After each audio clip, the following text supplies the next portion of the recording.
முதலமைச்சர் அவர்களே, நீங்களும் பெரியார பின்பற்றி ஜாதி அடிப்படையில இடஒதுக்கீடு பண்ணிக்கிட்டே போனா தகுதியும் திறமையும் என்ன ஆகுறது? எந்த தாழ்த்தப்பட்ட டாக்டர் ஊசி போட்டு நோயாளி செத்துருக்கான்னு, எந்த பிற்படுத்தப்பட்ட இன்ஜினியர் பாலம் கட்டி இடிஞ்சு விழுந்திருக்குன்னு. அறிவும் திறமையும் பொதுவானது, வாய்ப்பு கொடுத்தா வளர்ந்துட்டு போகுது.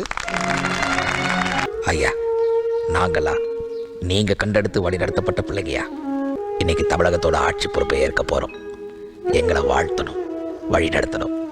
எங்களுடைய முதல் சட்டமே ஐயா ஆசைப்பட்டபடி சுயமரியாதை திருமணம் தான் எங்களுடைய முதல் சட்டமா இருக்கும். ஐயா ஐயா, இது உங்க ஆட்சி. நீங்க போராட்டம் பண்ண வேண்டிய அவசியமே இல்லை. எல்லா ஜாதிக்காரர்களும் அர்ச்சகராகிறதுக்கு சட்டமே கொண்டு வர நாங்க தீர்மானம் பண்ணியிருக்கோம். சந்தோஷம், ரொம்ப சந்தோஷம். ஏன்னா நாம சாமி கும்பிடுறோமா இல்லையாங்கிறது முக்கியம் இல்லைங்க. ஆனா கர்ப்ப கிரகத்துக்குள்ள போற உரிமை எல்லாருக்கும் இருக்கணும். அப்போதான் சமூக விடுதலை கிடைச்சது அர்த்தம். ஐயாவுக்கு அரசு மரியாதையோட அடக்க செய்ய உத்தரவு போட்டீங்களா? சார், அதுல ஒரு ப்ராப்ளம் இருக்கு. என்ன ப்ராப்ளம்? ஸ்டேட் புரோட்டோகால் மேனுவல் பிரகாரம் அரசாங்கத்தில் உயர்ந்த பதவி வகிச்சவங்களுக்கு மட்டும்தான் அரசு மரியாதை கொடுக்கலான்னு எழுதியிருக்கு. ரூல்ஸ் எல்லாம் இருக்கட்டும். மகாத்மா காந்தி எந்த அரசாங்க பதவி வகிச்சார்?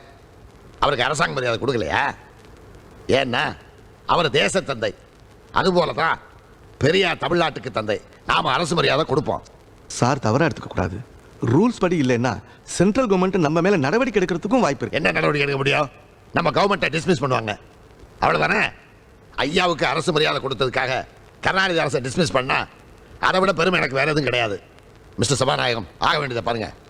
பாராட்டி போற்றி வந்த பழமை லோகம் ஈரோட்டு முகமத்தால் இடியுது பார். அவர் எழுதிய எழுத்துக்கள் யாரும் எழுத தயங்கும் எழுத்துக்கள். அவர் பேசிய பேச்சுக்கள் யாரும் பேச பயப்படும் பேச்சுக்கள். தமிழர் நலமெல்லாம் தன்னுடைய நலமாக கருதினார்.